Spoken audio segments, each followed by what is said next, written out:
Kung naging madali ang komunikasyon dahil sa digital age, naging madali rin para sa mga scammer na gawin ang kanilang mga modus. Kaya ang Quezon City LGU may workshop laban dito. Ang detalye sa agenda report ni Pierre Pastor.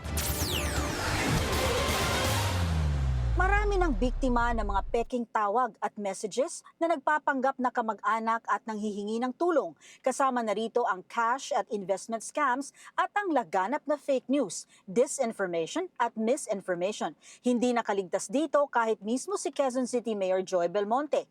Marami na raw FB pages na ginagamit ang kanyang pangalan at tanggapan para makapanloko. Lesson ko po sa inyong lahat, huwag po kayong maniwala kaagad sa balita kung hindi po galing sa official sources ng Quezon City Government. Okay po ba? Kung hindi po tayo sigurado sa source ng ating pong pinagkukuhanan ng balita. Huwag agad-agad po mag-share. Kaya sa Quezon City, sinimulan na ang community trainings kontra online scams. Dinisenyo ng Ateneo ang workshop-type training sa tulong ng Bayan Academy. More on developing resilient habits on frauds and scams. Dapat conversational or holistic.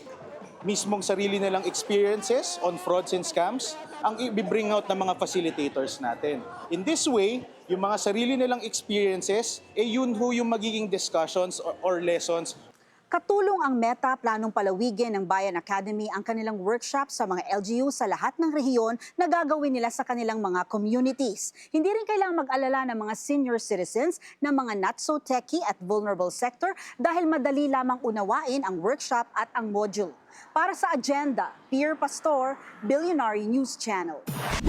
Manatiling nakatutok sa Billionario News Channel. Sumubaybay sa aming social media accounts at mag-subscribe sa aming YouTube channel para sa mga bago at eksklusibong balita.